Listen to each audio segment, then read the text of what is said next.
What's going on, everybody? Welcome back to another video here on the channel, guys. And in today's video we are going to be continuing a part 2 of the last video, which was 5 farms for Minecraft survival. In the last video I showed you guys how to make a sugarcane farm, a food farm, and a let me think, a piglin bartering farm. Yes, of course. And so in this video, we're going to dive into two more hard and more advanced farms to build. Yet they are extremely useful still, extremely viable for early game, and I definitely recommend you guys try them out. 100%. And yeah, like the last video, I think I'm gonna keep this intro pretty short. Just a couple things real quick. If you guys do enjoy some more like educational and entertaining content, leave a like on the video and be sure to subscribe so you don't miss out on any more videos. And yeah, if I get like enough feedback on this type of video, leave a comment if you guys want to see these types of videos again. But if I get enough feedback, that's gonna be what I'm gonna continue to do here on the channel. And so yeah, that's gonna be that's the plan. Okay. So I think moving right into things is going to be as you see, a dungeon here, and it's going to be a mob XP farm. Okay, so this farm is, I was trying to find to see if there's like anything else, like any caves.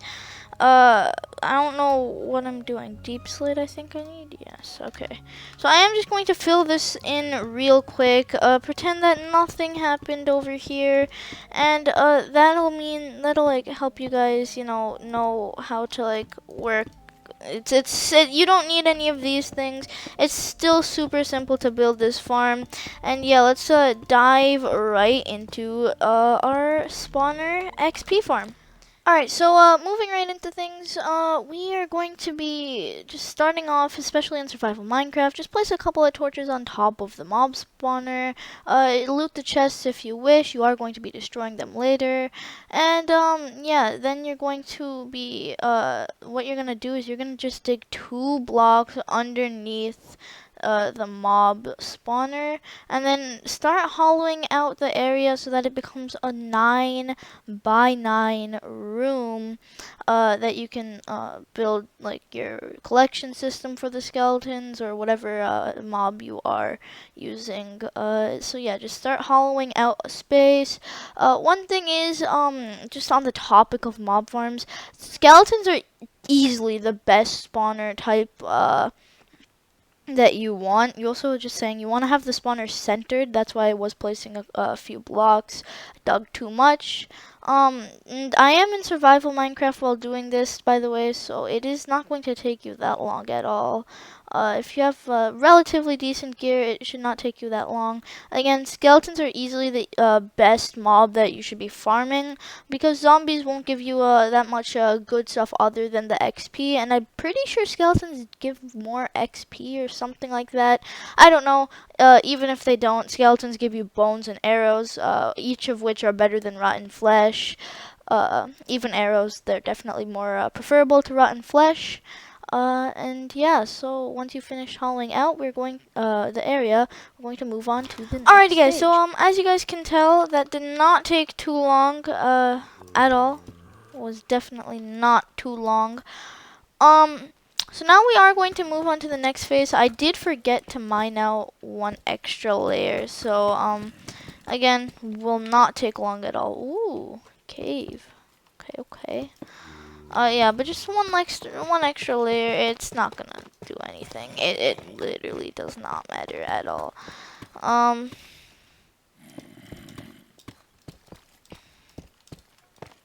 So yes, once you guys do finish mining out everything completely, we are going to move on to the next stage of our plan, and that is to get like the actual collection system for these guys.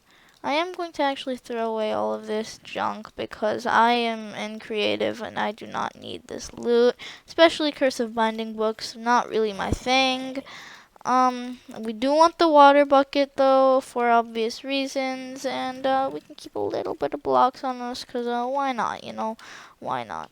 Also do not need, Yeah, I also do not need these, but I could use them in this way. So if I do go back ahead and set my game mode to survival, that backfired. That backfired. You need to go like this, like that. Did go through quite a bit of trouble just to get a couple of buckets of water.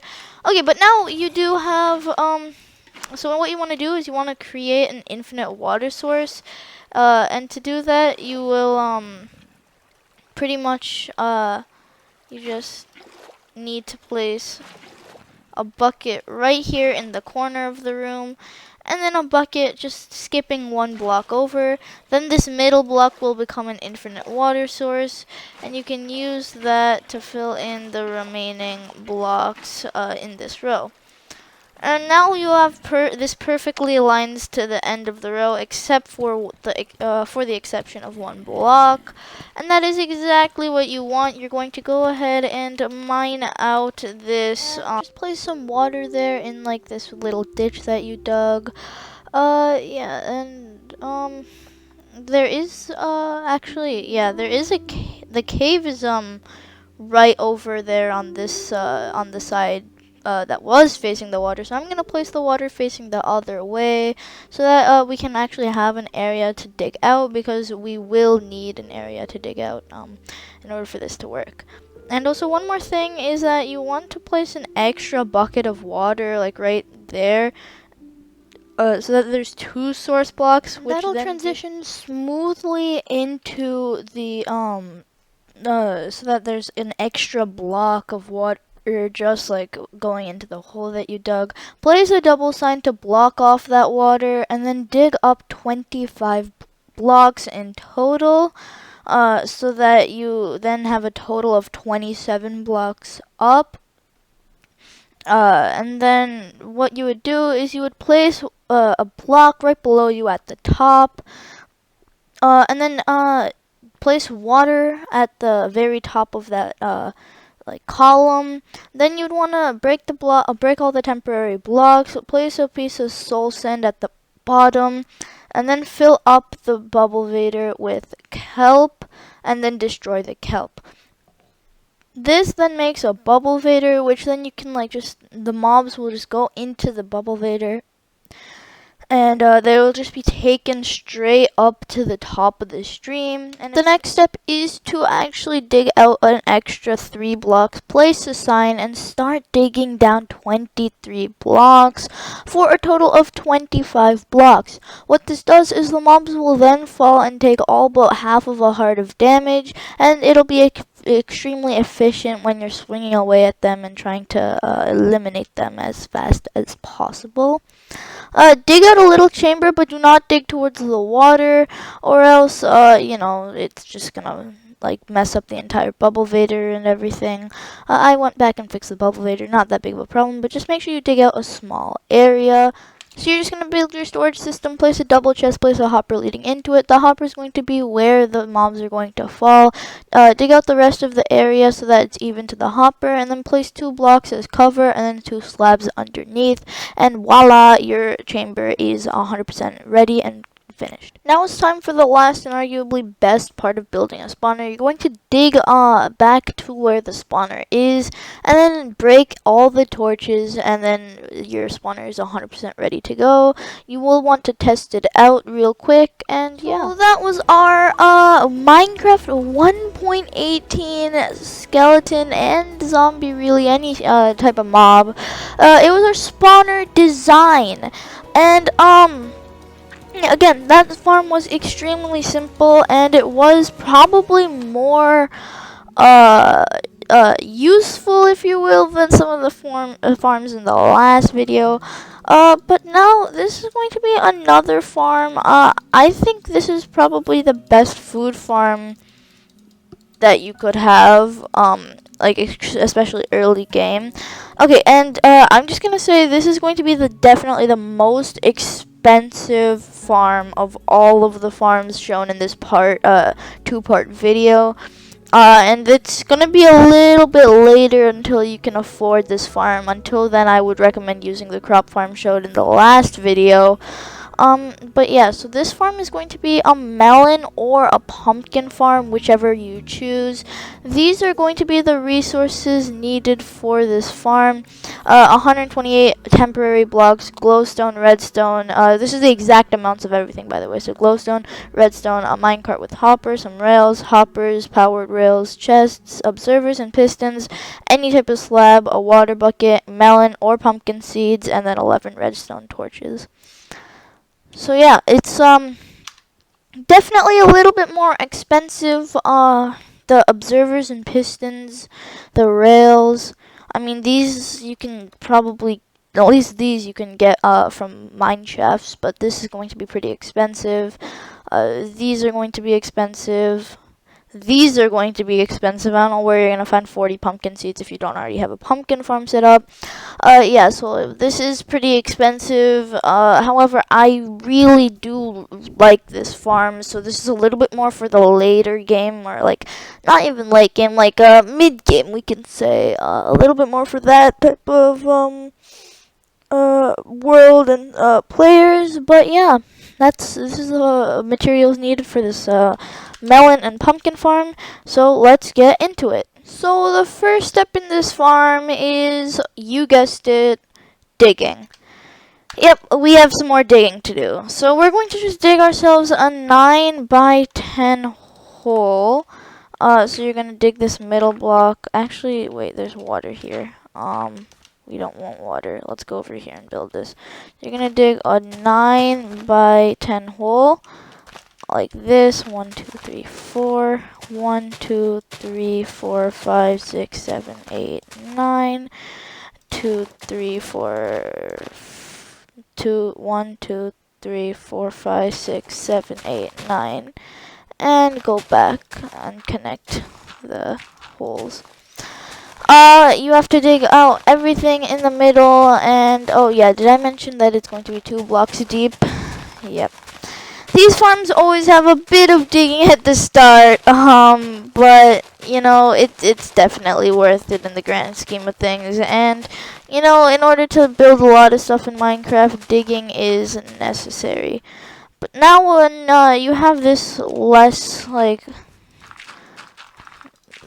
less big area of grass, I just like to spam click and, you know, just see what happens and then fill in the blocks later.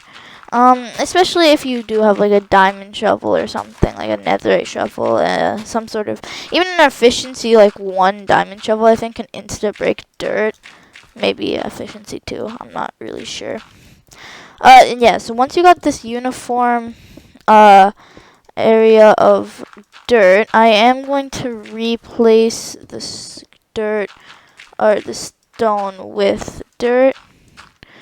And of course, this is not part of the total block count because you should have found this dirt anyways earlier. Yeah, so once you've dug out this area, let's move on. Next up, what you guys are going to do is you're going to go to the side with 9 blocks in it. I'm gonna get myself a sword so I can punch stuff without it breaking.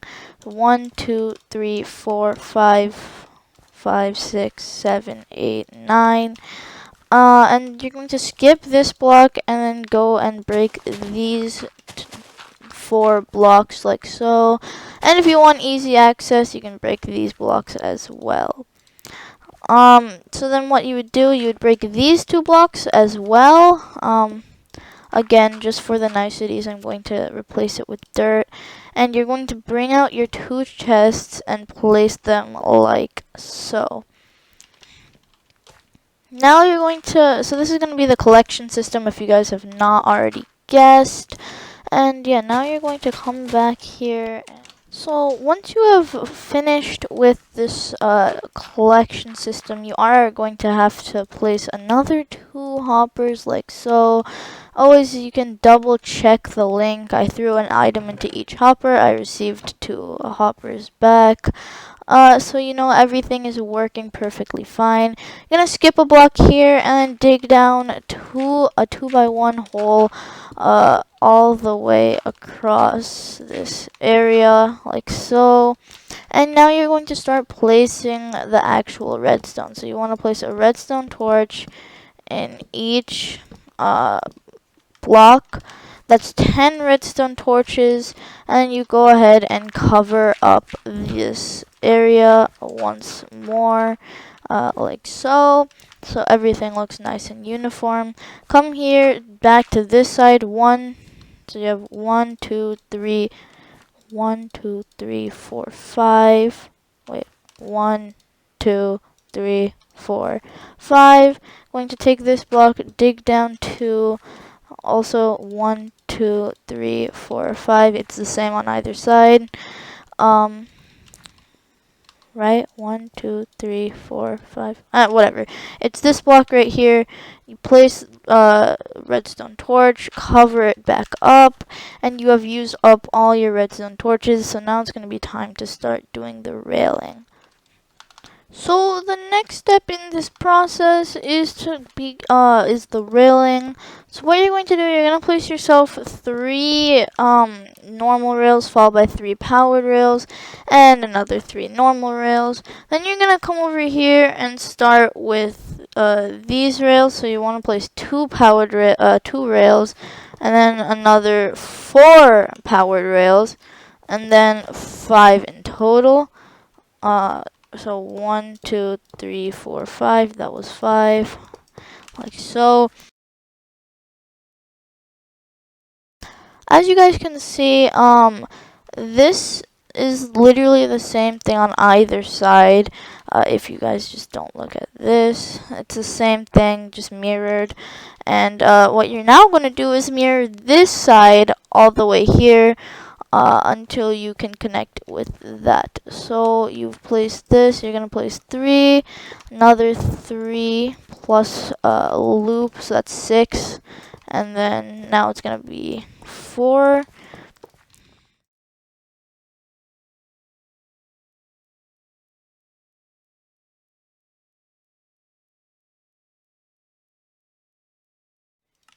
So now that you guys have placed the rails completely, you can now set them, or you won't have any more remaining.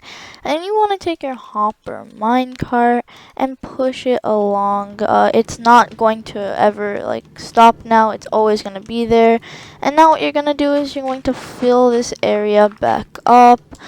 Don't fill in this area completely, and also make sure you leave a gap above the chest so you can access it, because this is where the hopper minecart is going to stop. As you can see, if it has anything to drop off, it should stop there, but it didn't have anything to drop off. We can actually test this out by placing some dirt like right there. Okay, it picked it up.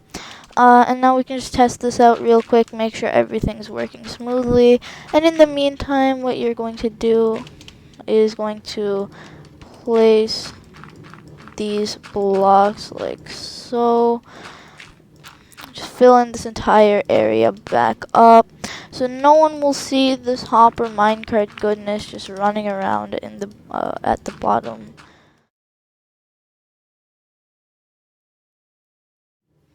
Now you guys can go back ahead and check this chest out. As you can see, the hopper minecart did do its job. We can also just drop ourselves like 2 stacks of dirt on this block, and once it disappears, the hopper minecart has picked it up. And if we break this, it should stay here at this hopper for a while, I think. So yeah, we're going to make it so that it stops and drops off everything. It's not that big of a deal at the moment. So the next thing in this farm is to actually start, the farm. So what you're going to do once you've marked out the area, you just want to make sure, you can mark it out however you want to. You just want to make sure that you know where your farm starts and where it ends. So this is how I usually mark out my farms and whatever I'm building. So what we're going to do, we're going to come to this side with 9 blocks, and we're going to just count 1, 2, 3, 4. This is going to be the middle block, as you can see, 1, 2, 3. And then this block is not part of the farm, as you can see. So you actually want to place it on this block and start counting the middle here. So you go 1, 2, 3, 4 right here, and then this block, so the 5th block, 1, 2, 3, 4. This next block right here, this is going to be where you're going to place your slab and your water bucket. Of course, it can be any type of slab. You want to make sure the slab is on the bottom, and the water bucket you want to make sure you place on the top. Because if you do happen to place it on the bottom, it will destroy all your railings. And as you can see, my railings are safe. So you do want to make sure it is on the top. Then just place some glowstone, because this gives light to the crops, so they will grow. And now you can actually start planting your crops. Okay, guys. So just a quick note. We're gonna actually have a 9 by 9 on top. 1, 2, 3, 4, 5, 6, 7, 8, 9. And a 9 by 10 underneath. So as you can see, this is still part of the farm. But you want to make sure there's a 9 by 9 here, and then you want to just skip alternate blocks, find your perimeter like this, and you want to make sure you bring both corners in. I don't think I brought this corner in, so it should actually be like this, and you should have some dirt, or some farmland just nestled into each corner. Then you wanna start making this like diagonally pattern type thing. Once you have this outline, then you wanna go into the diagonals, not there, because it is pumpkins and melons, so they need an extra block. I'm just gonna go ahead and do this. Alrighty, guys, so the next step in this farm is going to be to actually place your melon or pumpkin seeds. Again, it can be either melons or pumpkins. I'm just using pumpkins. It doesn't really matter which one. It works for both. I can guarantee you that if you built this farm right, melons or pumpkins, it will work. And then you just, place your pumpkin seeds over, or melon or pumpkin seeds over all of the tilled farmland, and you're going to start by building a roof. I am going to, there we go, got some more blocks. So you want to build up 3 blocks and then start building a roof over all of this farmland. And so basically what this is going to do is going to allow us to place the pistons and observers for us to actually complete the farm.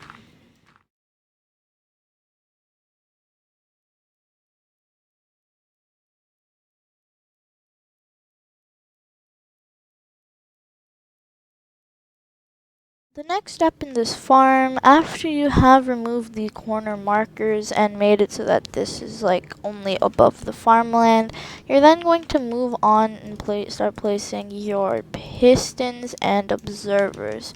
So how you're going to do this is every single block that's not farmland, you're going to place an upside down piston like that. And then it's kind of tricky to get the placement down for this. That, and you just want to do this for every single block. You want to make sure you're pointing like your cursor straight up. It kind of helps make sure that every single time the pistons are facing straight down, which is how we want them to face. I don't know why I'm sneaking. You can just go ahead and do this for every single block that's not farmland. So all of the blocks that aren't farmland.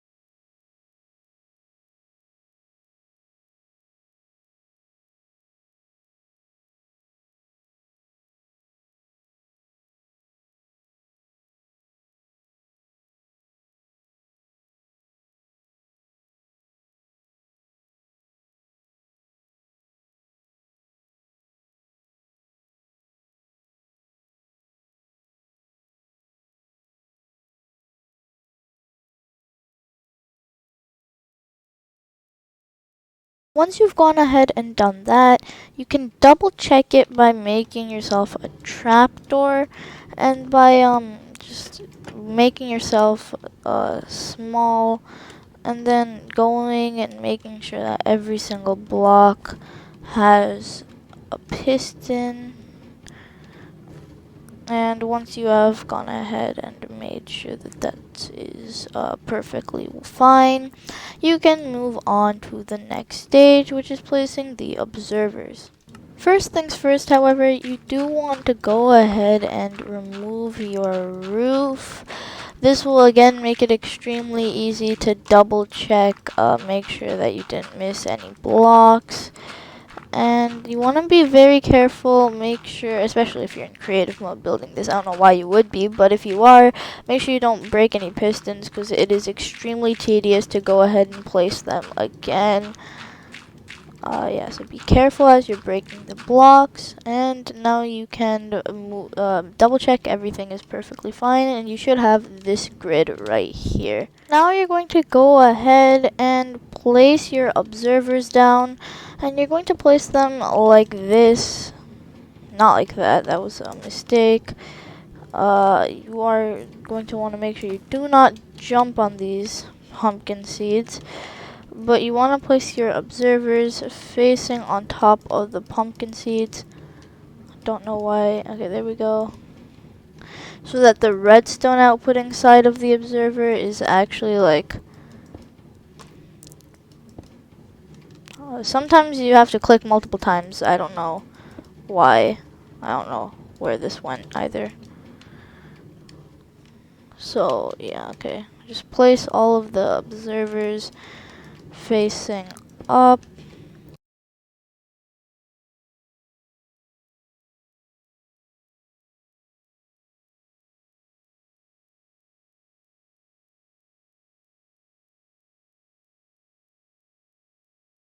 Pretty much one of the last steps in the farm, yes, we are getting close to completing it now, is going to be placing your redstone, and all you have to do is just place a piece of redstone on top of the observers. You do not need to place them on the pistons, and this is a big resource, like, change thing, and it's like, it helps you manage your resources pretty well, and I do believe that is all of the redstone. So one of the last steps in this farm is going to be placing like blocks on the outside of the farm.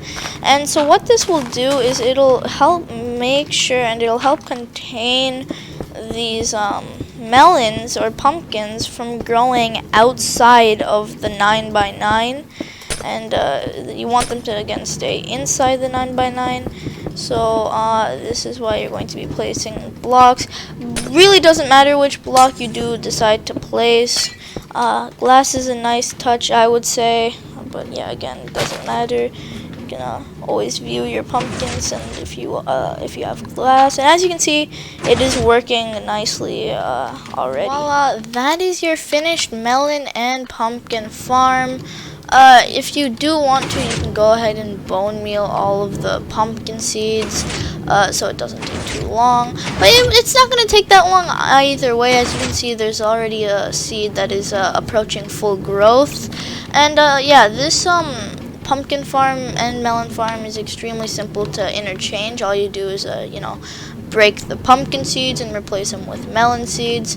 And as you can see, basically what happens is whenever these pumpkins have a state change, and when they plant a pumpkin next to them, then they will have a state change, that the observer will catch that, fire this redstone signal, the piston will activate to that redstone signal and break the block, break the pumpkin.